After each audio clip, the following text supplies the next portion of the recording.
Hi, Randy Johnson here. Thank you for joining me for this series on the absolute essentials of faith. This week, we're talking about never-ending judgment for those who refuse to believe. Let's watch the video and find out what that's all about. And his throne will be set up in Jerusalem, and from Jerusalem he will rule over the earth for 1,000 years. And many of these people that will be with him in that first resurrection and in that first judgment, part of their reward will be a place in his kingdom. They will be given authority. They will be given position. They will be given responsibility. They will be given a job. And the cool thing about it is they won't die. Because they will never die. Those that are considered worthy to participate in that age, the Scripture says, they'll neither marry nor be given in marriage, but they will be like the angels. And they cannot die because they are sons of the resurrection. That's why we're serving God now. That's what we have to look forward to. Listen, Lord, help me to say this.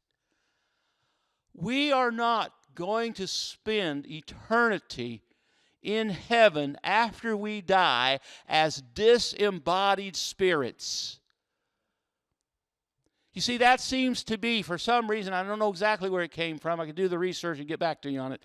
But for some reason, that seems to be the impression of people that, oh, we live on this earth, then we die, and then we go to heaven, we're disembodied spirits, and we live in heaven with Jesus for all eternity. That is not what the Scriptures teach. The Scriptures teach that there will be a resurrection of the righteous. And Jesus will return and set up his kingdom on earth. And once those people are resurrected, they will never die again. The second death doesn't even have power over them. Isn't that worth living for? Isn't that worth sacrificing whatever you need to sacrifice, giving up whatever you need to give up? Even if it's questionable about whether God likes it or not, I don't want to take a chance on God not liking it, God not being pleased with me, so I'm going to I'm going to limit myself. If I'm wrong, the Lord will make that clear to me. But I'm going to do what I need to do, whatever it takes, to be included in that first resurrection and to be included in that first judgment. Because after that 1,000 years are over, the Scripture says that Satan will be released from his prison and will come out to deceive the nations that are at the four corners of the earth, Gog and Magog, to gather them for battle. This is 1,000 years after Jesus has returned to earth. 1,000 years later, Satan is released from his prison. The number is like the sand of the sea, and they march over the broad plain of the earth around the camp of the saints and the beloved city. But fire comes down from heaven and consumes them. I mean, there's not even a fight. Why? Because God's getting ready to end it all. God's getting ready to bring the time of this earth and the things of this earth and the ways of this earth to a total, complete end. You see, this is the part that we commonly identify as the apocalypse in our thinking, popular thinking.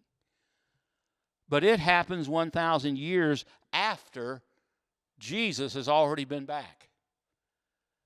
And even then, it's not over. Fire comes down from heaven and consumes them. The devil who deceived them is thrown into the lake of fire and sulfur where the beast and the false prophet were. The beast and the false prophet were defeated all the way back there 1,000 years earlier when Jesus returned from heaven to earth. The beast was captured and the false prophet, they were thrown into the lake of fire, and they've been in the lake of fire for 1,000 years by now. But now Satan himself, the devil himself who deceived them, he's thrown into the same lake of fire, where they will be tormented day and night forever and ever. And then after this happens, is the second judgment. This is the judgment I told you about. There's one you want to be a part of. Well, this is the judgment you don't want to be a part of. Then I saw a great white throne, and him who was seated on it. From his presence, earth and sky fled away, and no place was found for them. And I saw the dead. Now, this is everybody who didn't go up in the first resurrection, who didn't rise in the first resurrection. Everybody from Adam until the last person on earth. Everybody. Pharaoh, the Queen of Sheba, who came to hear Solomon's wisdom. Everybody else. They've still been dead another 1,000 years. But now they raise up. And I saw the dead, great and small, standing before the throne, and books were opened. Then another book was opened, which is the book of life. And the dead were judged by what was written in the books according to what they had done. And the sea gave up the dead who were in it. Death and Hades gave up the dead who were in them. And they were judged, each one of them, according to what they had done. You ever had people ask you the question, well, what about all those people that lived before Jesus was born? How are they going to be judged? They're going to be judged right here. Paul said it this way. He said, those who have sinned apart from the law will perish apart from the law. And those who have sinned under the law will perish under the law. I hope you enjoyed the video. If you did, give us a thumbs up.